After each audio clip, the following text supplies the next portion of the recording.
Assalamualaikum warahmatullahi wabarakatuh. Perkenalkan, saya atas nama Nurul Enejaya dengan NIM 30800121067 dari kelas C3. Nah, pada video saya kali ini saya akan membacakan 10 surah yang berkaitan dengan tasawuf untuk memenuhi ujian tengah semester saya pada mata kuliah tasawuf. Langsung saja pada surah pertama, yaitu terdapat pada Quran surah Al-Baqarah ayat 115, yaitu A'udzubillahi minasyaitonirrajim, Bismillahirrahmanirrahim. Walillahil masyriqu wal maghribu fa'ainama tuwallu fasamma wajhullah innallaha wasi'un alim. Artinya, dan milik Allah timur dan barat, kemanapun kamu menghadap di sanalah wajah Allah. Sungguh Allah maha luas, maha mengetahui.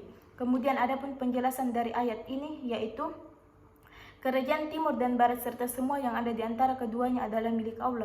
Dia dapat memerintahkan apa saja kepada hamba-hambanya, maka kemanapun kalian menghadap, sesungguhnya kalian sedang menghadap kepada Allah. Dialah yang maha meliputi seluruh makhluknya, maka apabila dia menyuruh kalian menghadap ke arah Baitul Maqdis atau Ka'bah, atau kalian keliru dalam menghadap kiblat, atau kalian kesulitan untuk menghadap kiblat, sesungguhnya tidak masalah bagi kalian, karena semua arah mata angin itu adalah milik Allah. Sesungguhnya Allah maha luas, dia yang mencakup seluruh makhluknya dengan rahmatnya dan dengan kemudahan yang diberikannya, dan dia maha mengetahui niat dan perbuatan makhluknya. Kemudian adapun surah yang kedua, yaitu terdapat pada Quran surah Al-Baqarah ayat 186, yaitu wa iza sa'alaka ibadi anni fa inni qarib ujibu da'watad da'i iza da'an falyastajibu li wal yu'minu bi la'allahum yarshudun. Artinya, dan apabila hamba-hambaku bertanya kepadamu Muhammad tentang aku, maka sesungguhnya aku dekat. Aku kabulkan permohonan orang yang berdoa apabila dia berdoa kepadaku. Hendaklah mereka itu memenuhi perintahku dan beriman kepadaku agar memperoleh kebenaran. Kemudian adapun penjelasan dari ayat ini, yaitu di dalam ayat ini Allah menyuruh hambanya agar berdoa kepadanya serta dia berjanji akan memperkenankannya. Tetapi pada akhir ayat ini Allah menekankan agar hambanya menyuruh perintahnya, memenuhi perintahnya dan beriman kepadanya agar mereka selalu mendapat petunjuk. Kemudian adapun surah yang ketiga, yaitu terdapat pada Quran surah Qaf ayat 16, yaitu walaqad khalaqnal insana wa na'lamu ma tuwaswisu bihi nafsuh wa nahnu aqrabu ilaihi min hablil warid. Artinya, dan sungguh kami telah menciptakan manusia dan mengetahui apa yang dibisikkan oleh hatinya, dan kami lebih dekat kepadanya daripada urat lehernya. Adapun penjelasan dari ayat ini, yaitu pada ayat ini diterangkan bahwa Allah mengetahui apa yang dibisikkan oleh manusia dan tidak ada sesuatu pun yang samar atau tersembunyi baginya.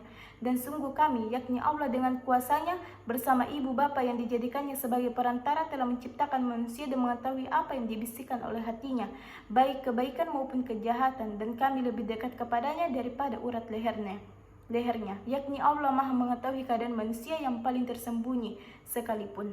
Kemudian adapun surah yang keempat, yaitu terdapat pada Quran surah Al-Kahfi ayat 65. Fawajada 'abdan min ibadina atainahu rahmatin min indina wa 'allamnahu min ladunna ilma. Artinya, lalu mereka berdua bertemu dengan seorang hamba di antara hamba-hamba kami yang telah kami berikan rahmat kepadanya dari sisi kami, dan yang telah kami ajarkan ilmu kepadanya dari sisi kami. Adapun penjelasan dari ayat ini, yaitu lalu ketika keduanya telah sampai ke tempat hilangnya ikan itu, mereka menuju ke arah batu tempat mereka beristirahat beberapa waktu atau beberapa hari yang lalu. Di tempat itulah mereka berdua bertemu dengan seorang hamba yang saleh di antara hamba-hamba kami yang telah kami berikan rahmat kepadanya dari sisi kami berupa kenabian atau aneka macam nikmat lainnya, dan yang telah kami ajarkan ilmu kepadanya secara langsung dari sisi kami, yaitu ilmu tentang perkara-perkara gaib yang tidak dimengerti oleh manusia pada umumnya. Menurut sebagian besar mufasir, yang dimaksud dengan hamba yang saleh itu adalah Nabi Khidir. Keunggulan ilmu yang dimiliki oleh Nabi Khidir mendorong Nabi Musa ingin bertemu dan belajar kepadanya. Kemudian adapun surah yang kelima, yaitu terdapat pada Quran surah Al-Anfal ayat 17, yaitu فلم تقتلوهم ولكن الله قتلهم وما رميت إذ رميت ولكن الله رمى وليبلي المؤمنين منه بلاء حسنا إن الله سميع عليم, yang artinya, maka sebenarnya bukan kamu yang membunuh mereka, melainkan Allah yang membunuh mereka. Dan bukan engkau yang melempar ketika engkau melempar, tetapi Allah yang melempar. Allah berbuat demikian untuk membinasakan mereka dan untuk memberi kemenangan kepada orang-orang mukmin dengan kemenangan yang baik. Sungguh Allah Maha mendengar dan Maha mengetahui. Kemudian ada pun penjelasan dari ayat ini, yaitu apabila kamu telah memenangkan peperangan itu dan berhasil membunuh musuh, maka ketahuilah sesungguhnya itu bukan semata-mata karena kekuatan kalian. Allah lah yang memenangkan kalian dan dialah yang membunuh mereka dengan jalan memberikan kekuatan kepada kalian dan meniupkan ke dalam jiwa orang-orang kafir itu rasa takut dan gentar. Maka sebenarnya bukan kamu kaum muslim yang membunuh mereka pada saat perang Badar, melainkan Allah yang membunuh mereka dengan jalan memberikan kekuatan pada kalian dan meniupkan ke dalam jiwa orang-orang kafir itu rasa takut dan gentar. Dan demikian pula, bukan engkau Nabi Muhammad yang melempar batu-batu kecil ketika engkau melempar, tetapi Allah yang melempar dan menyampaikan lemparanmu itu ke muka orang-orang musyrik. Karena akibat dari lemparan itu tidak mungkin terjadi jika yang melakukannya makhluk biasa. Allah berbuat demikian untuk membinasakan mereka dan untuk memberi kemenangan kepada orang-orang mukmin yang mantap imannya. Dengan kemenangan yang baik, sungguh Allah Maha mendengar doa dan ucapanmu, baik yang disembunyikan maupun yang dinyatakan. Allah mengetahui apa yang lebih maslahat untuk hambanya. Kemudian ada pun surah yang ke-6, yaitu terdapat pada Quran surah Ar-Ra'd ayat 28, yaitu Allazina amanu wa tatma'innu qulubuhum bizikrillah ala bizikrillahi tatma'innal qulub. Artinya, yaitu orang-orang yang beriman dan hati mereka menjadi tentram dengan mengingat Allah. Ingatlah, hanya dengan mengingat Allah hati menjadi tentram.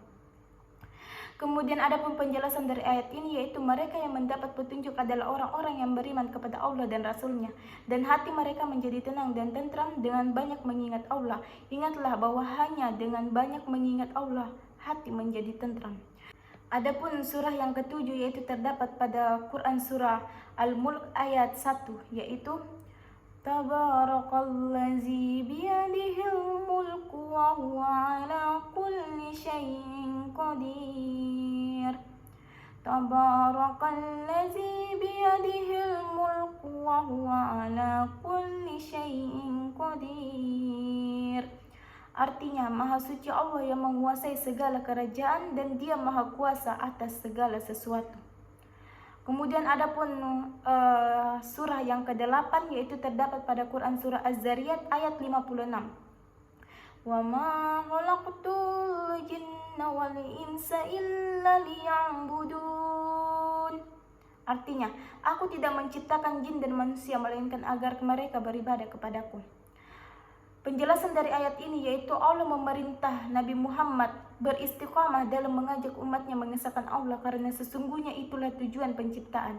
Aku tidak menciptakan jin dan manusia untuk kebaikanku sendiri. Aku tidak menciptakan mereka melainkan agar tujuan hidup mereka adalah beribadah kepadaku, karena ibadah itu pasti bermanfaat bagi mereka. Kemudian ada pun ayat ke-9, yaitu terdapat pada Quran surah Al-A'la ayat 14. Qad aflaha man tazakkah.